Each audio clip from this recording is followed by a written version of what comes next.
Du coup, ça m'amène à 2 questions. La première, c'est si effectivement on pouvait switcher, comme sur un écran, on pouvait switcher et voir la vie de quelqu'un d'autre, être dans la vie de quelqu'un d'autre et tout. Est-ce que toutes les vies seraient intéressantes?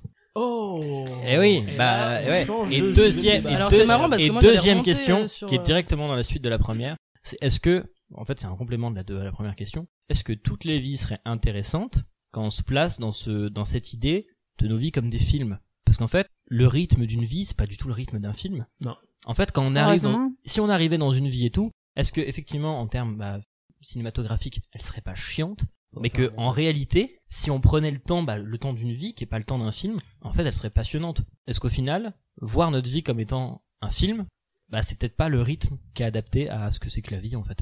Wow. Ok. Alors il y a plusieurs questions, beaucoup trop de questions.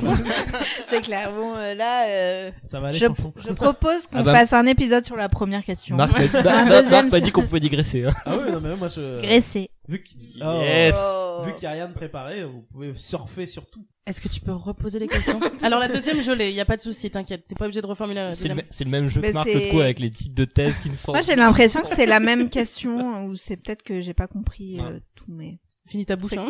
Finis ta bouche. Attends, on va faire une petite page de pub.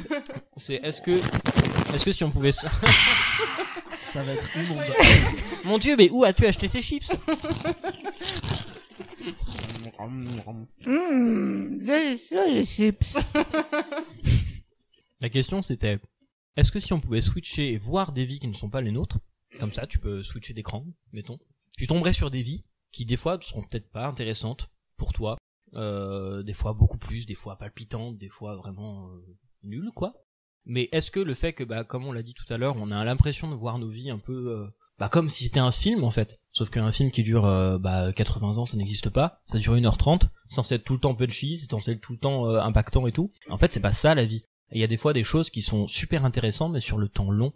Du coup est-ce que de voir notre vie comme un film, genre là, je switch d'écran, je tombe sur une vie qui me paraît pas intéressante. Est-ce que c'est pas parce que j'aurais envie d'avoir un instantané qui m'accroche, comme une série, un film ou machin? C'est exactement ça. Moi, je vais reparler à nouveau du GTRP, mais c'est ça. J'avais rien à foutre un soir, je suis tombé sur une scène au hasard dessus, et en fait, ça m'a hypé direct parce que c'était un instant T de ouf qui se passait, et ça m'a maintenu pendant, je crois, j'ai passé 2 heures parce que c'était une scène de folie qui a duré 2 heures. Et à côté de ça, le nombre de fois où je me suis connecté, où il se passait rien, où tu t'emmerdes, tu fais tout le monde et tu dis putain, il se passe rien nulle part. Et là, du coup, ce que tu fais, c'est que tu regardes les replays après.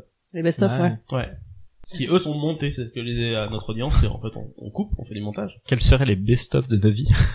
Mais alors, pour revenir à ta question, par exemple, on a ce choix-là, de sauter dans n'importe quelle vie. Mais à partir du moment où on en a choisi une, on est obligé d'y rester. Ça serait... dur. Ouais. C'est horrible.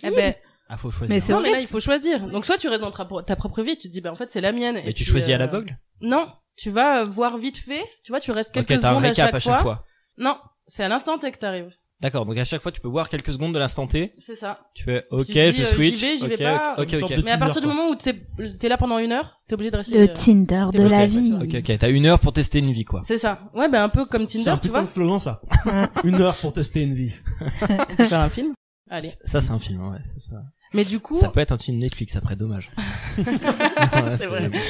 C'est une série entière, tu vois. Amazon Prime. Mais pour te dire qu'il y a des vies qui, à l'instant T, vont te paraître, mais alors, trop cool parce que t'es en haut de l'Himalaya et puis t'as une condition physique de malade. En fait, quand tu reviens, c'est... T'es divorcé, tes enfants veulent pas te voir, ouais. T'as une maladie chronique, enfin, tu vois... Ouais, mais là, ça fait un super film français, par contre. Ouais. Oui, mais alors du coup, il faudrait qu'il dure 80 ans, tu vois. Il faudrait des scènes très longues. T'as fait ça pour les restos du cœur. Oui, voilà. C'est important. Non, mais tu vois, c'est...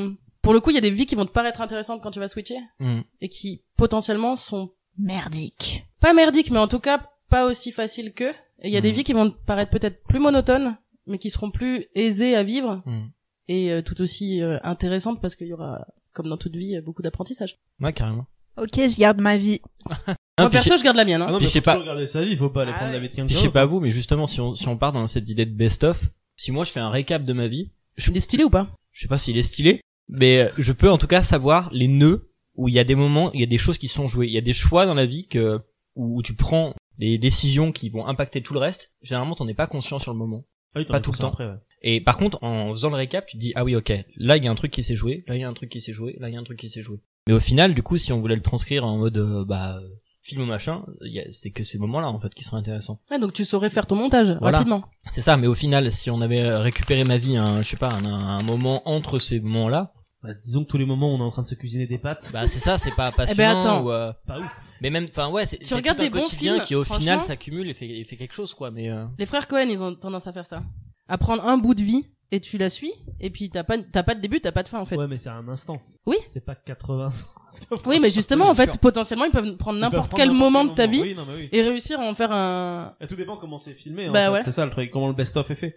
Mais après, justement, je voulais revenir sur ça, c'est-à-dire que si tu prends que les moments, entre guillemets, intéressants de ta vie, les moments de nœuds, le problème, c'est que les moments de nœuds se sont créés parce que t'as eu plein de mini-instants c'est exactement, où tu fais tes pattes et où il s'est passé plein de trucs dans ta tête. C'est ça. Qui fait que, pam, t'arrives au nœud. Mais tu ça, vois, il faut toujours laisser. Mais ça, c'est pas une cinématographique. scène de pâtes. Mais ça, c'est pas vendeur. Parce que c'est une pensée un soir, quand tu faisais tes pattes. C'est une accumulation du quotidien où bien t'as changé, je sais pas, un petit truc. Ouais. Et où il y a une idée qui est venue, où t'as décidé de faire ça. Et petit à petit, chaque jour, tu t'es orienté vers ce nœud. Ouais. Sans le savoir. Oui, donc, pour répondre à ta question du départ, non, on peut pas voir notre vie comme un film. Parce que justement, dans les films, pour marquer ces moments, ces instants microscopiques. On peut le voir comme une série, par contre. Mais, ou comme plein de films. Ouais, mais de, à peu près, 80 saisons. De 24 épisodes. L'enfer.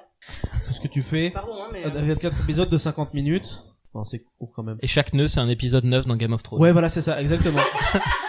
T'as des nœuds intermédiaires à l'épisode 5 et des nœuds principaux aux épisodes en dizaines. Pour maintenir la hype. Sinon, qu'est-ce que c'est la dernière saison de Ah merde, ça va trop vite. La dernière saison de notre vie. C'est ce que disent toutes les personnes âgées, ça va trop vite. Je pense que c'est globalement, la vie, c'est Game of Thrones, en fait. Putain, c'est dur. Ça, c'est dur.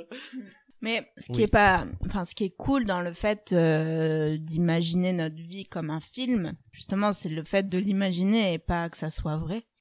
C'est cool de l'imaginer parce que tu te sens puissant, tu te sens héros ou tu te sens bien ou mal, mais ce qui est cool, c'est de l'imaginer, quoi. Oui, clairement.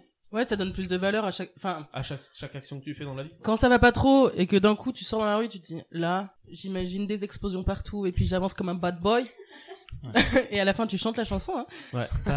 Bad boy. Ben là, du coup, effectivement, ça peut donner de la valeur à un moment qui est peut-être insignifiant ou en tout cas pareil, si c'est une grosse tristesse, réussir à en faire quelque chose de poétique ou en tout cas de plus doux à regarder passer, quoi. Et puis alors, ça vient de popper dans mon esprit parce que j'ai eu cette discussion avec un collègue tout à l'heure à midi dehors, où ce moment exact où t'es en train de chanter Bad Boy en tirant sur les trucs avec des explosions derrière, tu fais genre Si tu filmes ça sans avoir la pensée de la personne, c'est en réalité tout à fait ridicule parce que t'as juste quelqu'un qui est dehors sans forcément de musique là, ni rien, Fight Club, et qui est juste là à faire piou piou. Enfin, moi par exemple, si quelqu'un prend des instants de ma vie, ça veut rien dire, hein. C'est vrai. Je suis juste là à faire danser comme ça, puis donc on fait et les mecs ils doivent se dire c'est un truc d'arrêt d'essai, je pense. Moi des fois dans ma tête, je me dis c'est des extraterrestres qui nous regardent, mais carrément, ils doivent vriller, ils doivent pas comprendre. Moi des fois j'ai des discussions dans ma tête, mais moi je réponds à voix haute. Oui, mais t'as pas l'entièreté de la Et ce qui est gênant, c'est quand il y a des gens avec toi, non, mais que tu te décales un peu de la conversation, t'es en mode oh là là, et puis tu sors des phrases. Je réfléchis à des scènes qui pourraient se passer, où j'anticipe des conversations, des discussions, et je réponds tout seul. Et des fois je suis dans la rue et je suis là, mais non mais tu peux pas dire ça. Non, mais non mais ah mais tu m'énerves quand tu dis ça. Ah tu m'énerves. Mais oui. Parce que mais non, vous ne pouvez pas dire ça. Parce que je suis sûr que la personne en face dira ça. C'est sûr si je dis ça. Mais non, mais tu pourras pas dire ça. Vous savez, en fait non, c'est pas comme ça que ça se passe. Je vais vous expliquer comment ça se passe. Et vraiment des fois je marche dans la rue. Je suis d'ailleurs content du Covid parce que ça m'a offert une possibilité de parler tout seul dans la rue sans qu'on me tilte avec un masque. Exactement. Et c'est parfait. Mais d'ailleurs, moi je fais ça dans la forêt. Avant ça, quand tu voyais des gens faire ça dans la rue, moi j'essayais de regarder pour voir s'ils avaient pas des écouteurs. Des fois je mettais des écouteurs juste pour ça. Et souvent tu remarques qu'ils ne l'ont pas. Et toi tu fais putain, tout le monde est taré en fait comme moi. Mais quel est ce monde? Oui. Mais moi, ça m'arrive, un truc, par contre, ça me rassure. Quand je vais randonner seule en forêt, j'ai peur. On va pas se mentir. Et je parle à des gens. C'est-à-dire que j'imagine qu'il y a quelqu'un à côté de moi et je fais, oui, alors tu vois cette plante, là? C'est une forbe. C'est incroyable, hein, ce qui va se passer. Et cet oiseau que tu viens d'entendre, c'est, comme ça, si quelqu'un arrive, elle n'est pas seule. Je ne peux rien lui faire. S'il passe derrière moi, j'aurais bien attaqué, mais il me semble qu'elle parle à quelqu'un. Il y a sûrement des archers dans les environs. Elle leur parle. Et en fait, ça me rassure. C'est complètement bête et je pense que des fois, j'ai l'air un peu folle, ouais. Et toi, Fourchon, tu parles à des gens imaginaires ou pas? Pas du tout. Je me sens très étrangère dans cette discussion. Je me dis, oh, mon Dieu, est-ce que je suis folle parce que je suis pas folle? Comme quoi, c'est que la minorité hein, qui sont fous par rapport aux gens qui sont fous. Oui. Non mais dans une situation, tant que t'es en minorité, tu vas te sentir dire, différent et donc fou, tu vois. Oui, je vois. Parce qu'on a cette discussion avec d'autres personnes, on serait 3 face à 15 personnes qui... non, c'est nous les fous, hein. Mais nous, on est tarés. Okay, on regarderait dans un grand silence. Après, ce qui est cool dans le fait que notre vie est pas un film, pour revenir à ce que Franchon disait, c'est surtout qu'il n'y a pas de grands méchants. Ça, c'est quand même chouette. Alors, il peut y en avoir, hein. Que tu suis toute ta vie et qui cherchent par tous les moyens à te nuire. Non, c'est vrai. Non, c'est juste des méchants de saison, en fait. Oui, c'est ça. Ouais, nous on est la petite. C'est comme dans Walking Dead. J'ai jamais vu. Et ben chaque saison il y a un méchant qui ressemble au méchant d'avant. Ah, et ça c'est vraiment la vie. Du coup. Voilà. Si vous souhaitez également participer à notre petite causerie, rien ne vous empêche de le faire dans les commentaires de cette vidéo, tout en restant bien évidemment courtois les uns avec les autres. Et si vous souhaitez découvrir d'autres sujets, il ne vous reste plus qu'à vagabonder un petit peu partout sur cette chaîne, parce qu'on y parle un petit peu de tout et surtout un petit peu de rien. N'hésitez pas non plus à vous abonner à la chaîne, à mettre un petit pouce bleu et à nous suivre sur les différents réseaux sociaux. Merci à vous et à très bientôt.